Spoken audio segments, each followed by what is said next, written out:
Greetings, everybody, and welcome to another attempt at an episode of prettypictures.com creative juices.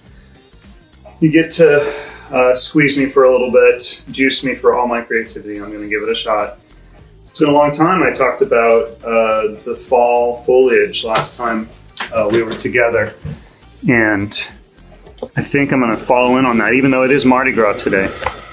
So happy Mardi Gras and happy times. Pandemic going away soon, hopefully. Family healthy, everybody good. This is where it all started.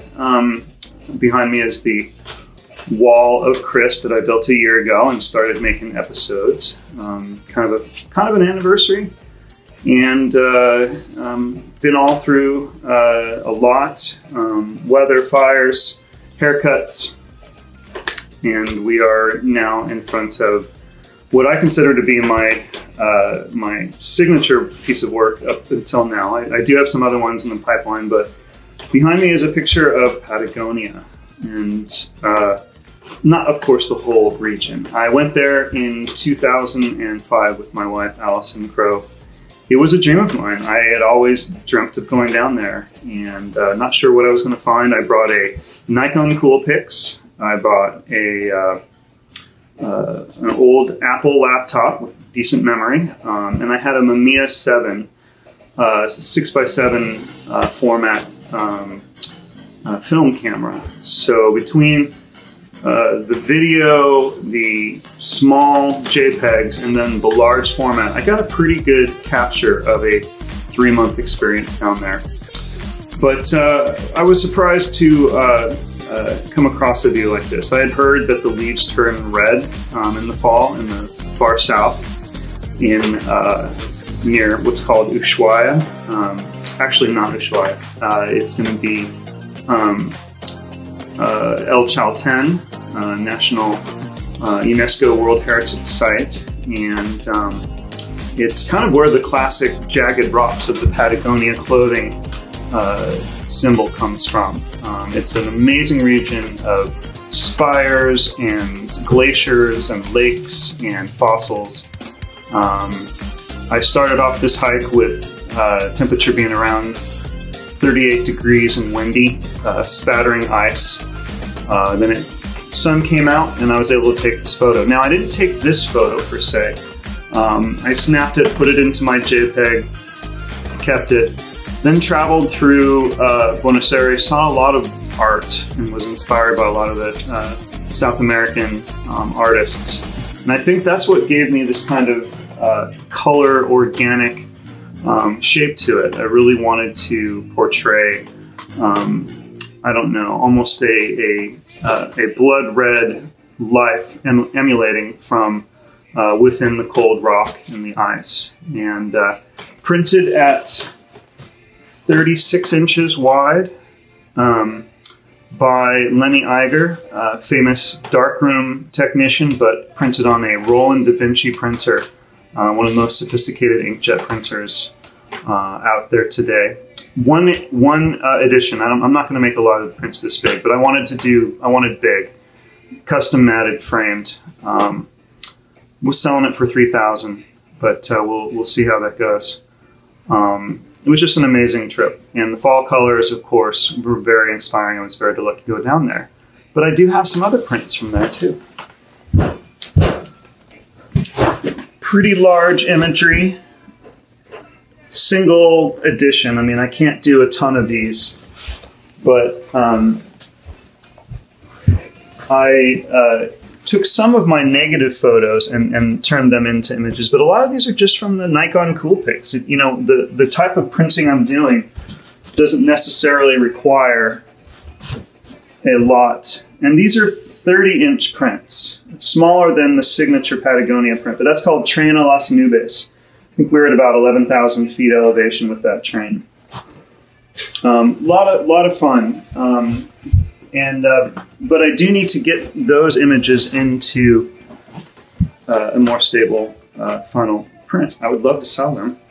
I would love to get them out there because they're big and beautiful. They fill a room nicely. And but they are limited, if not only edition prints at this point. Printing that large is tough.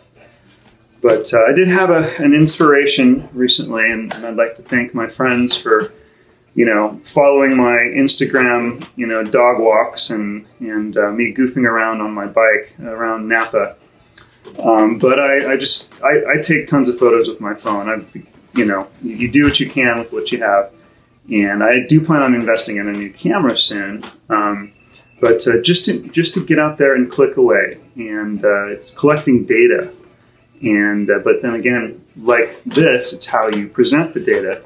Ansel Adams, the score versus the musical score versus the performance, the negative versus the final print. So I'm taking data. This type of ropey appearance is actually coming from evaporating alcohol.